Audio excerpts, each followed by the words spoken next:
Hola, buenas tardes, me llamo Marina Guerrero y soy abogada. Voy a intentar explicaros un poco en qué consiste la violencia de género, abusos sexuales, agresiones sexuales, etc. La primera distinción o la primera explicación que hay que hacer conceptual es ¿qué es el derecho penal? El derecho penal a grandes rasgos es la rama de nuestro derecho que intenta castigar o punificar a aquella persona que comete un delito, aquella persona que hace algo malo de alguna manera. No es en ningún caso una vía para indemnizar a una víctima. No se trata de indemnizar ni económicamente ni de ningún tipo a una víctima. Pero el derecho penal en sí, cuando hablamos de una pena de prisión o una pena de multa, estaremos siempre hablando de un castigo para el reo o el acusado en este caso. Si se le imponen 3 meses de prisión, serán 3 meses de castigo a esta persona. Si se le imponen 3 meses de multa, será un importe diario monetario que va a pagar al juzgado. En todo caso, será un castigo, pero no un resarcimiento a la víctima.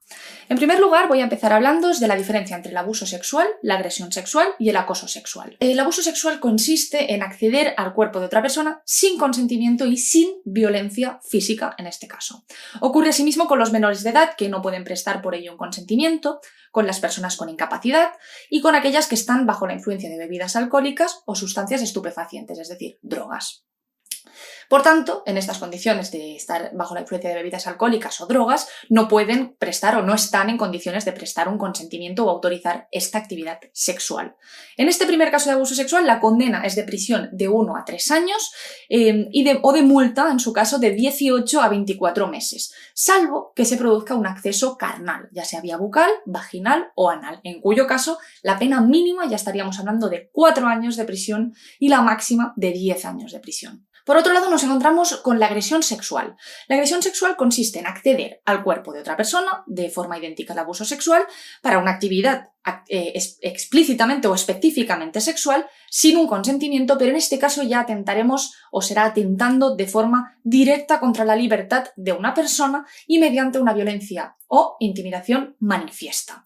En este caso de agresión sexual, la condena irá de 1 a 5 años de prisión y si el atentado de nuevo es mediante un acceso carnal, es decir, acceso vaginal, bucal o anal, la pena que prevé el Código Penal será mucho superior. En este caso la fijaremos entre 6 y 12 años de prisión. De esta manera, digamos que la principal distinción entre el delito de abuso sexual y el delito de agresión sexual estará en que mientras que en el delito de abuso sexual no tiene que haber una violencia directa y el consentimiento se obtendrá de forma viciada, es decir, aprovechándonos del estado de incapacidad, por ejemplo, o de estar bajo las sustancias estupefacientes o bajo el efecto de bebidas alcohólicas, este consentimiento estará viciado y en la agresión sexual la voluntad del autor de agredir sexualmente se hará o se impondrá por la fuerza o la intimidación. Por otra parte, nos encontramos con el delito de acoso sexual. El acoso sexual consistirá también en solicitar unos favores de naturaleza sexual a una persona que nos lo está rechazando de forma manifiesta. Nos está diciendo, yo no quiero hacerte este favor sexual. La víctima, por lo tanto, podrá ser tanto mayor como menor de edad y el delito se podrá dar tanto de forma puntual como de forma continuada en el tiempo. La condición, en este caso, será que tenga lugar en el ámbito de las relaciones laborales, en la prestación de servicios o en el ámbito de la docencia. Otro de los requisitos es que se genere una situación para la víctima gravemente intimidatoria, hostil y humillante, una forma realmente humillante para la víctima. La pena será de prisión de 3 a 5 meses o multa de 6 a 10 meses. Asimismo, cuando el culpable de este acoso sexual se prevalezca de una situación de superioridad laboral, como puede ser un jefe, de una superioridad docente, como pueda ser un profesor, o jerárquica en general, es decir, que estemos bajo las órdenes de otra persona y expresamente la solicitud de favores sexuales se base en anunciar a la víctima un mal respecto de esta superioridad jerárquica, por ejemplo, en el caso laboral, un jefe nos diga que nos va a pagar menos, o en el caso de la docencia, un profesor nos diga que nos va a poner una nota mucho peor a la que realmente tenemos, en este caso, como nos estaremos prevaleciendo de esta superioridad, la pena será mayor, siendo una pena de prisión de 5 a 7 meses o multa de 10 a 14 meses. En cuanto a la agravación de la pena, cabe decir que, no obstante, a todo lo dicho, el Código Penal detalla una serie de circunstancias que en los casos de abuso y agresión sexual agravarían las penas, como cuando la violencia o intimidación ejercidas tengan un carácter particularmente degradante o vejatorio, o cuando los hechos se cometan por la actuación conjunta de dos o más personas, o cuando la víctima sea especialmente vulnerable por sus capacidades personales. También se agravará la pena cuando para la ejecución del delito, para llevar a cabo el delito, el responsable se haya prevalido de una situación de superioridad o parentesco con la persona, con la víctima en este caso, o haga un uso de armas o un uso de otros medios especialmente peligrosos, susceptibles de producir la muerte o lesiones graves. Si se dan alguna de estas circunstancias que acabamos de decir, la pena, como decíamos, por abuso sexual irá de 5 a 10 años de prisión, será mucho superior a la habitual, y la pena por agresión sexual se fijará entre los 10 y los 15 años de prisión. En el caso asimismo de que concurra más de una circunstancia a la vez, se aplicarán penas todavía mucho más graves a estas que estamos mencionando. Y finalmente, un caso muy particular del que os quiero hablar hoy es la suspensión de la ejecución de la pena. Existe la posibilidad de suspender las penas de prisión impuestas siempre que sean inferiores a 2 años de prisión. Para ello tendremos que cumplir con varios requisitos. En primer lugar, que no tengamos antecedentes penales, o que no tenga el agresor en este caso antecedentes penales. En segundo lugar, que hayamos indemnizado a la víctima en el dinero o en el importe que nos solicite. Por ejemplo, un perjuicio moral que le podamos haber causado que ascienda a 20, 30.000 euros, habrá que pagarlo en su integridad a la víctima. Y finalmente, que nos comprometamos a no volver a delinquir en un plazo de 2 años. Si cumplimos con estos 3 requisitos, el juez podrá, en su caso no estará obligado a, pero podrá, suspendernos la ejecución de la pena, de modo que el acusado no entre en prisión.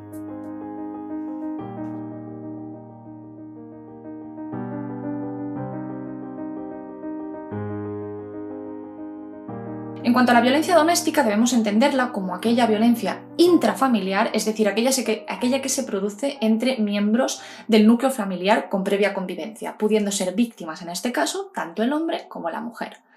Su referente jurídico se encuentra en el artículo 173.2 del Código Penal y se traduce como aquella violencia ejercida por la persona agresora sobre descendientes, ascendientes, hermanos, cónyuge o conviviente, es decir, aquel con el que se convive, o sobre los menores o incapaces que convivan con éste, o asimismo que se hallen bajo la potestad o tutela de una persona, todas aquellas personas amparadas en cualquier otra relación por la que se encuentre integrada en el núcleo de la convivencia familiar, es decir, todas aquellas personas que convivan en general. También será sobre las personas que por su especial vulnerabilidad se encuentren sometidas a una guarda o custodia en centros públicos, por ejemplo. Es decir, en definitiva, por violencia doméstica debe entenderse toda aquella violencia que ocurre en el ámbito familiar, sin que sea necesario para que se dé este tipo delictivo que la violencia sea del hombre hacia la mujer, bastando en este caso una violencia ejercida de una madre, por ejemplo, a una hija, o de un hijo frente a un padre, o entre hermanos, siempre, insistimos, que convivan en el mismo domicilio. El Código Penal prevé una pena de prisión de 6 meses a 3 años, una privación del derecho a la tenencia y porte de armas de 3 a 5 años y, en su caso, cuando el juez o tribunal lo estime necesario y adecuado al interés del menor, se prevé también una inhabilitación especial para el ejercicio de la patria potestad por tiempo de 1 a 5 años, es decir, el derecho a tener la potestad de control o de guarda y custodia de tu hijo. Se impondrán penas más graves, asimismo, cuando alguno de los actos de violencia se lleven a cabo en presencia de menores o utilizando armas, o tengan lugar en el domicilio común o en el domicilio de la víctima. Se deja, por lo tanto, fuera del ámbito de este tipo de violencia a las personas ofendidas a las que se refiere el artículo 153 del Código Penal, que ya veremos que este hace referencia a la violencia de género propiamente dicha y no a la violencia doméstica. En este sentido, por violencia de género debemos entender aquella violencia que afecta directamente a la mujer por el mero hecho de serlo. Constituye, pues, un atentado contra la integridad, la dignidad y la libertad de las mujeres, independientemente del ámbito en el que se produzca, ya sea el hogar, ya sea la calle o en cualquier otro lugar. Insistimos, pues, en que es una violencia que afecta única y exclusivamente a la mujer por el hecho de ser mujer. En 2004 se aprobó una ley orgánica de protección integral contra la violencia de género, donde se establecía la definición de la violencia de género. En este sentido se definía como aquel acto de violencia que, en base a una clara y manifiesta discriminación o desigualdad que se ejercía sobre la mujer, por parte del hombre, que sea o haya sido su cónyuge, es decir, su marido, o simplemente su pareja, aún sin convivencia. Pero este requisito será imprescindible: cónyuge o pareja o excónyuge, expareja.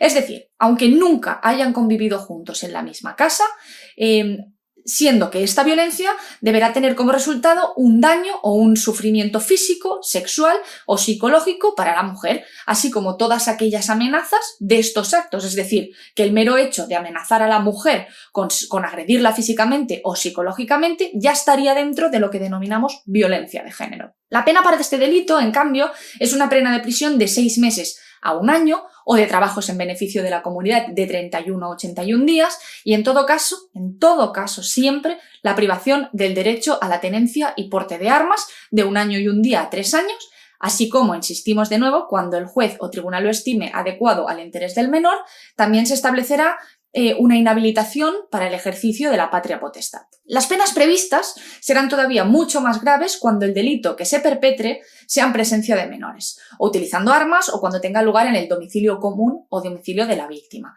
o cuando se haga también quebrantando una pena impuesta, como sería, por ejemplo, cuando este delito se lleve a cabo teniendo el hombre impuesta una orden de alejamiento frente a la mujer.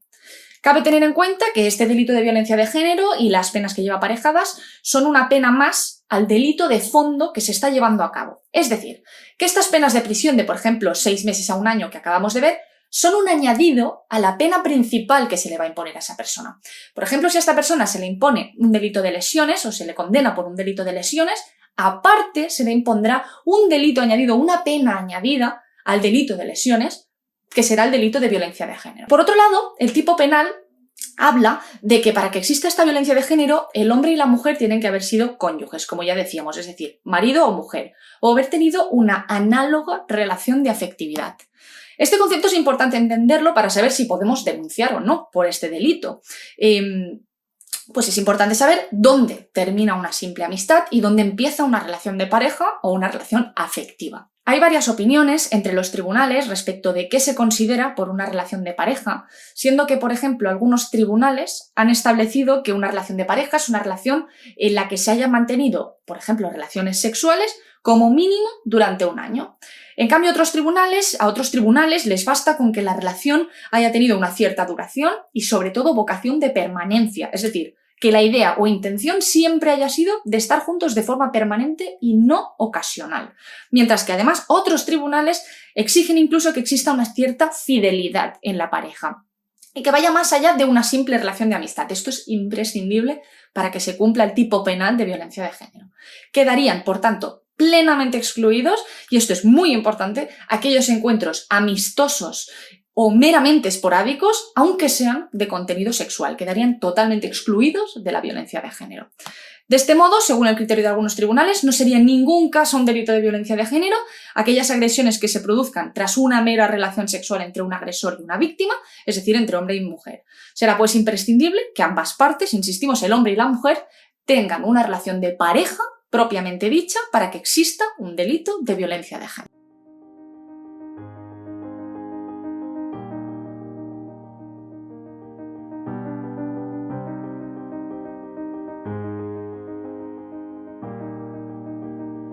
¿Qué ocurre en juicio cuando solo tenemos la declaración de la víctima como única prueba? Es decir, no tenemos más testigos que la propia víctima que ha sido agredida y el agresor de esta víctima. ¿Es prueba de cargo la declaración de esta víctima suficiente? Vamos a verlo.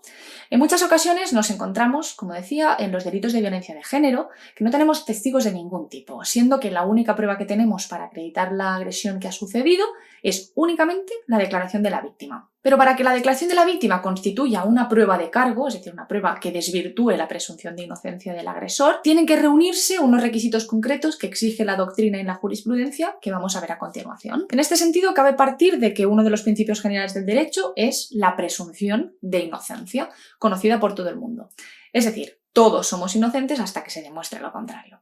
Y para demostrar lo contrario, es decir, para demostrar que somos culpables, deben cumplirse unos requisitos mínimos en la declaración de la víctima, tanto la que hace ante la policía como la que hará luego ante el juez. Siempre, en cualquier asunto penal, resulta imprescindible que existan unos testigos que corroboren unos hechos, pero en temas de violencia de género resultará realmente complicado que haya unos testigos, ya que suele ocurrir en el ámbito del hogar o en lugares donde únicamente se encuentra el agresor y la víctima completamente solos, sin existir testigo de ningún tipo.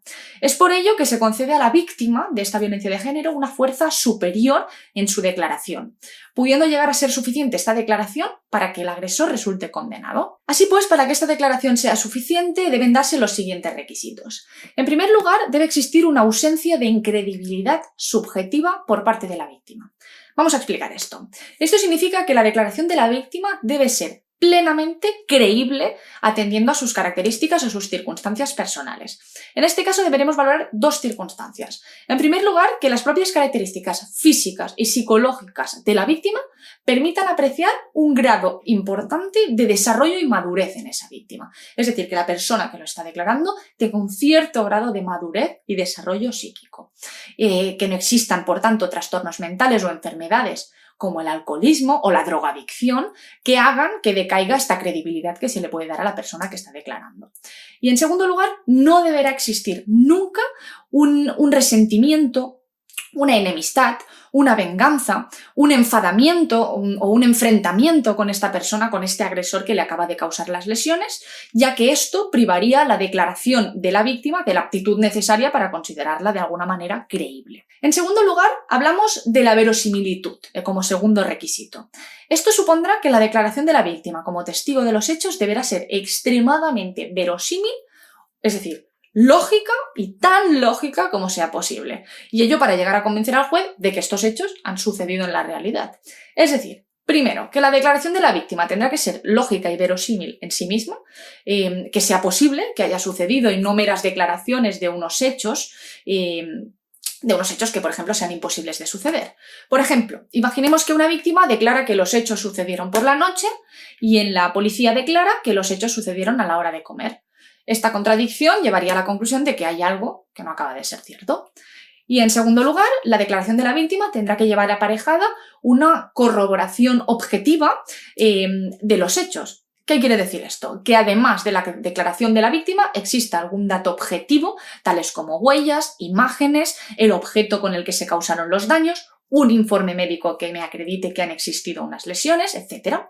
Salvo, por supuesto, que el propio hecho no deje huellas de ningún tipo o no exista prueba material alguna de los hechos, en cuyo caso no será necesario acreditarlo. Y en tercer lugar, hablamos de la persistencia en la incriminación por parte de la víctima. Este, bajo mi criterio, es el punto más importante, pues la incriminación, es decir, la víctima tiene que mantener de una forma prolongada en el tiempo la acusación que está haciendo respecto de esa violencia de género sufrida. Es decir, que la incriminación de la víctima tendrá que ser prolongada en el tiempo, sin ambigüedades ni contradicciones, por supuesto deberemos tener en cuenta que la declaración de la víctima es la única prueba que existirá en el procedimiento penal frente a la negativa del acusado, porque el acusado, por supuesto, va a negar haber cometido los hechos. En este sentido, tendremos a una víctima diciendo que sí ha sucedido y a un acusado que, por contra, lo negará absolutamente todo, proclamando su inocencia. Esta persistencia en la incriminación implicará que la víctima, desde un inicio, desde que declaran dependencias policiales hasta que posteriormente declarará en el juzgado, siempre mantenga una misma versión y sostenga de forma reiterada que padeció una agresión y una violencia por parte del acusado. Y en última instancia me gustaría hablaros de la dificultad del juicio propiamente para la víctima. Cabe decir que el cumplimiento de todos estos requisitos que acabamos de decir en ocasiones es realmente complicado de cumplir, pues si bien es cierto que exigimos que la víctima mantenga una misma versión durante la tramitación de un procedimiento penal, que tenga siempre una declaración lógica, verosímil, que sea posible, cabe decir que la mayoría de víctimas de violencia de género padecen siempre, tras las agresiones sufridas por su pareja o expareja, una situación de estrés muy grande, de una ansiedad muy grande y de unas dificultades realmente grandes para concentrarse y declarar de la forma más exacta posible la ocurrencia de los hechos. Y ello conlleva, en muchas ocasiones, que se vicien estos requisitos, que no se puedan cumplir en estos tres requisitos. Pues es más habitual, mucho más habitual de lo que se piensa, que una víctima pueda incurrir en un error o pueda no recordar hechos concretos de la agresión tras esa ansiedad o estrés postraumático que puede padecer tras los hechos. De modo que en muchas ocasiones esta inexactitud en la declaración podrá llevar desafortunada e irremediablemente a una sentencia absolutoria del acusado.